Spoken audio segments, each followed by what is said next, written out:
Your top stories on eNews at 8. Police continue their investigation into the Blackheath crossing accident where 7 people lost their lives after their vehicle collided with a train. President Ramaphosa highlights poverty alleviation and a stable government as he addresses Freedom Day celebrations in Bloemfontein. Good evening, I'm Gareth Edwards. This is eNews from Johannesburg. 7 people have died after a train and taxi collided in Cape Town today.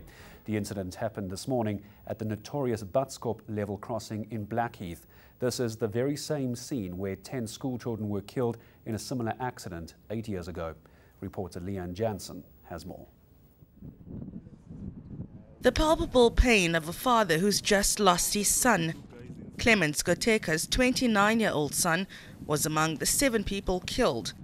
The bakkie they were travelling in was struck by an oncoming train. It's believed the driver dodged a lowered boom, resulting in the crash. We were informed that it was human error because the boom was operational, highly operational.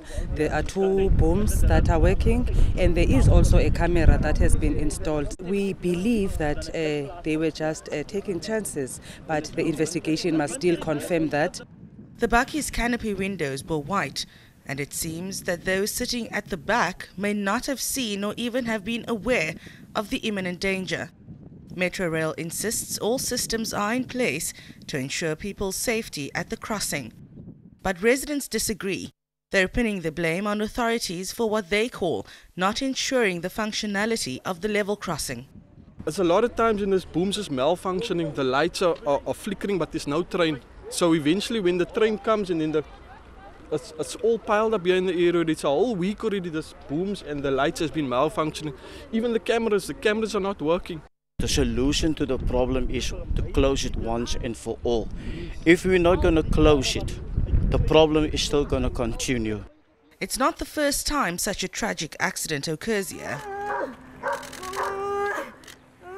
In 2010, 10 school children were killed when the minibus transporting them to school was struck by a train. The negligence of driver Jacob Humphreys caused the crash when he zigzagged through the booms. Investigations are now underway to determine the exact cause of the latest accident. Leanne Jansen, Cape Town. President Cyril Ramaphosa says one of the ways to end poverty is to attract investment on a massive scale. But for that to happen, he says government at all levels needs to be stabilised. President Ramaphosa was addressing the official Freedom Day celebrations in Bloemfontein. ENCA's Oli Mgambi was there. Amid the pomp and ceremony which welcomed President Cyril Ramaphosa in Mangaung, the country's #1 citizen is under no illusion that the people of Bloemfontein are still languishing in abject poverty. And the solution to lift them out of it, he believes, lies in attracting investors to South Africa. We have done much to reduce poverty through social grants, access to health care, and to the provision of houses to the poor. However, if we do not end poverty, then we need to create much broader, if we do want to end poverty rather, then we need to create much broader economic opportunities for our people. For this to happen, however, the president is aware that his government needs to be stable at all levels. Asked if he plans to fire Northwest Premier Supra Mahumapelo, who's become the source of unrest in his province because of alleged corruption, this is what the president said. Northwest, many people will be saying, do this now, kick out this MEC, this premier. We don't work like that. We do everything on an evidence base. We are very careful. We are government, we cannot be reckless. On Wednesday, the newest trade union federation, SAFTU, took to the streets, protesting against the proposed 20 Rand per hour national minimum wage, which they described as an insult. Ramaphosa agrees, but he also argues that millions of South Africans are earning much less than 20 Rand an hour. President Ramaphosa has appealed to South Africans to remember that we are one nation, despite our diverse backgrounds. Olimgambi, Mangawung in the Free State. A University of KwaZulu-Natal law graduate recently captured the hearts of social media users when a touching video went viral. Njabulo Ntombela draped his great-grandmother in his own gown and led her onto the stage to show his appreciation to the woman who raised him. Das and Tathia chatted to the pair about what Freedom Day means to them. It took 4 attempts before Njabulo Ntombela passed grade 1. He attended 8 different schools, between Durban, where his mother worked, and Nkandla, where his great-grandmother lived. But this woman, amid the poverty and instability, remained his rock. And that's why Ntombela did this when he graduated with a law degree earlier this month. He honored the special lady in his life by taking her onto the stage with him. When I went to varsity and I came back home, my grandma always asked me how are things going there. But then she actually doesn't know what am I doing there, what is happening, whether I'm failing or I'm passing or what's the case. I thought the only way she can understand and know that why I went there and what I was doing while I was there is for me to bring her to my graduation. At 89, it was one of the biggest highlights of her life. Ngendlela isimanga ngoba into engakaze ngizwe noma yenzeke emhlabeni ukuthi imali onjabulo kufanele ukuthi agqokise ijazi bese athi ngcono iqale igqokwe yimi ngoba yena engamqhubayo kulesikhathi semfundo. Ngijabule kakhulu kabi lonto eyenzekileyo, angazi ukuthi ngabonga ngithini. Ngijabule kakhulu impela.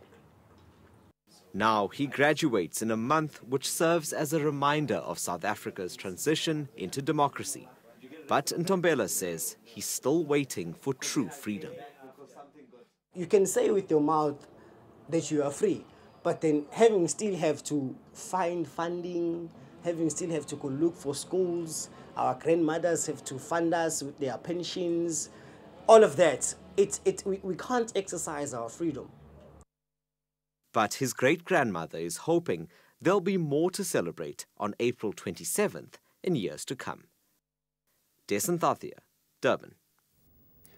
Another round of mediation to end the ongoing bus strike has failed yet again.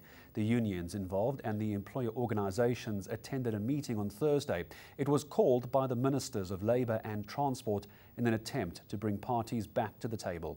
The crippling bus strike is now in its 10th day. Slindilo Masakane has more.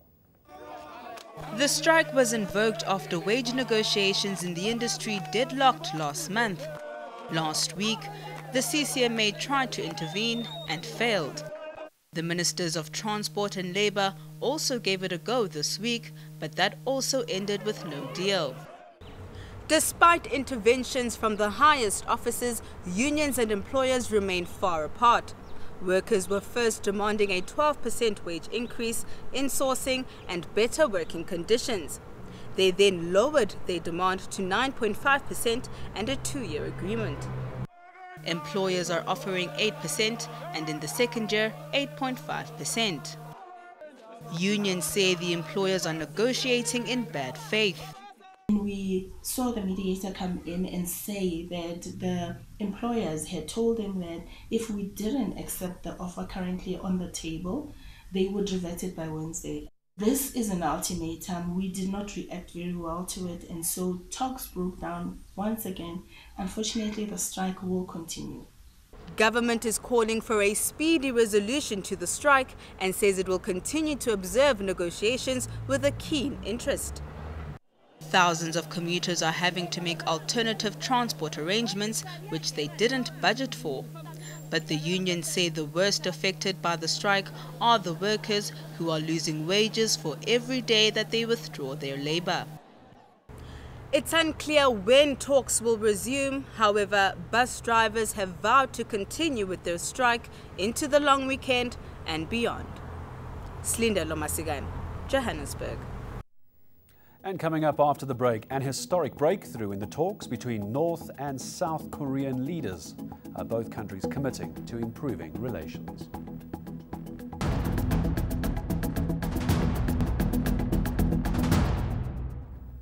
Welcome back. A Johannesburg domestic worker is taking her former employer to court, accusing him of beating her up. But her former boss disputes the claim, saying nothing happened. Reporter Zikona Chona filed this report. Siamtanda Dube says she started working as a live-in domestic worker for the de Klerk family in 2014. She admits it wasn't a pleasant experience. Because my boss, like Cobus de Klerk, was so abusive. You know, you always shout at me. Dube says she stayed on because she needed the money to support her 2 children. But one day in November 2017, she says the unimaginable happened. When I wake up in the morning, my child was not feeling well, the 4-year-old one. So I just look in the main house. The wife was not there, but Copus was there. So I just decided, because the kids were writing the exams, they are kids, they were writing the exams. So if they are writing the exams, I'm not allowed to leave the yard. I must stay in the yard. I just decided, okay, let me just rush to the chemist to buy her something. Dube explains what happened when she returned. I tried to explain to him that not feeling well. I took her to the chemist just to buy something to calm her down. He said, I don't give a damn about the child. He said your child was not going to die with malaria. So he pushed me. That is when I fell with my back. I fell. Before I fell, his daughter was coming. He was shouting, stop it, that's enough, you will hurt her. So that is when he pushed me hard. I fell on my back here. Dube says she was hospitalized, and when she returned, her boss dismissed her.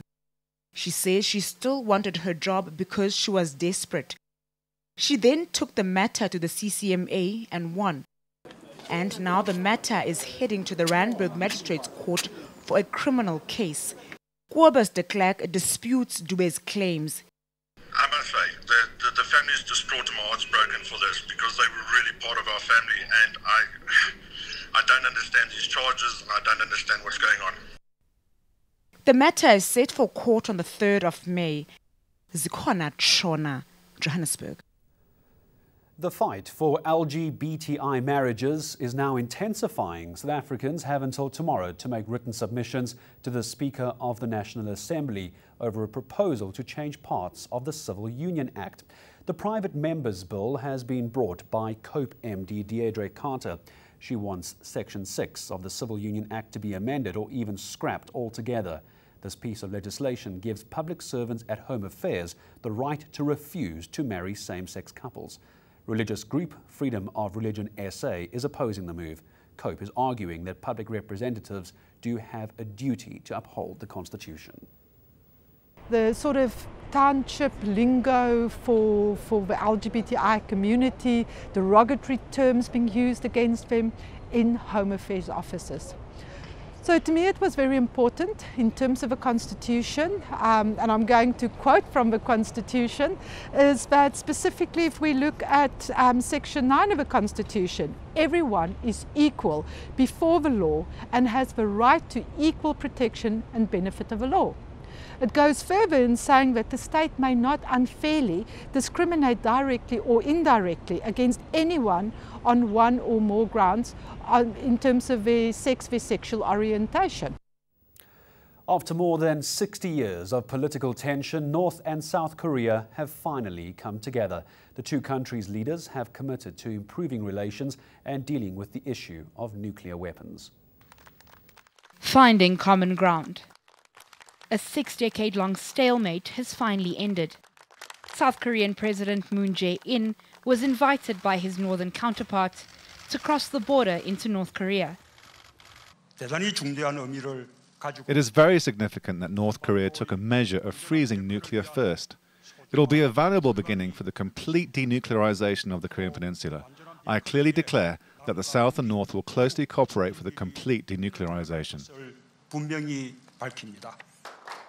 The pair discussed denuclearization and rebuilding relations.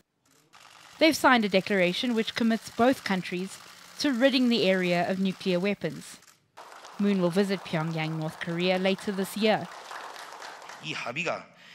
We will make efforts to create good results by communicating closely in order to make sure our agreement signed today before the entire world will not end as just a beginning like previous agreements before today.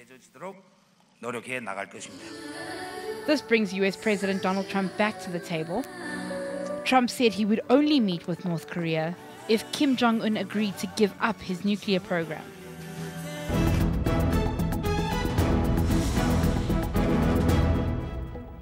Well, here's a recap of your main story this evening. Police are continuing their investigation into the Blackheath crossing accident where 7 people have lost their lives after their vehicles collided with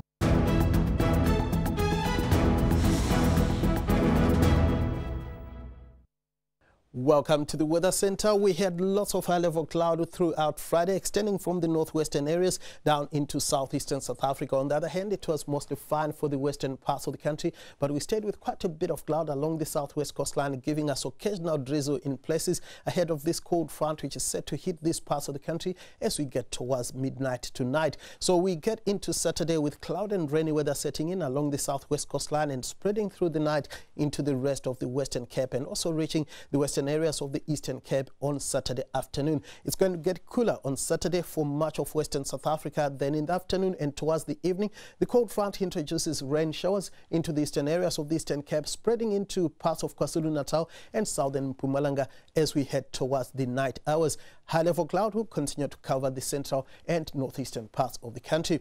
Now we are going to see mostly sunny skies on Saturday for much of the Northern Cape with warm temperatures in most areas. It's going to be mild over the western sections. It's going to be cloudy with light rain for parts of the Western Cape where top temperatures in the upper teens and lower 20s are forecast for you Saturday. A bit of rain is forecast in the afternoon around Port Elizabeth and towards the evening across the eastern areas. Highs in the lower 20s are forecast for much of the Eastern Cape. We are also going to see evening rainfall for the western areas of KwaZulu-Natal spreading eastwards as we head towards Saturday midnight. Mostly sunny skies are forecast across the Mpumalanga province, 31 for the high in Mbombela. Clear skies are going to persist across the Limpopo province, Polokwane and Tabazimbi, both warming to around 29 degrees. It's going to be partly cloudy for the western areas of the northwest, mostly sunny for the eastern areas, and it's going to be warm to hot across much of the province. Partly cloudy skies are forecast across the Free State with a small chance of light rain around Southern Bloemfontein, peaks at 28 degrees. Gauteng will continue to see patches of high-level cloud, Pretoria reaching a high of around 28 degrees on Saturday afternoon. Then on Sunday, we are going to see light rain over KwaZulu-Natal and parts of Mpumalanga. It's going to be pretty quiet for the rest of South Africa. Sunny skies are forecast on Monday for the western areas. We will see isolated rain and thunderstorms for the eastern sections.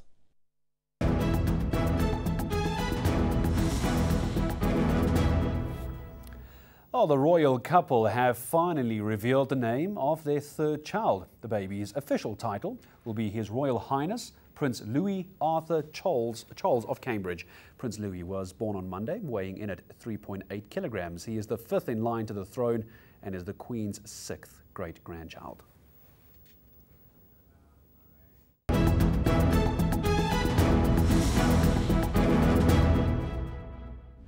Reminder of your main story this evening. Police are continuing their investigation into the Blackheath crossing accident where 7 people have lost their lives. That's a wrap from the eNews 8 p.m. team. Have a wonderful Freedom Day from all of us. Bye-bye.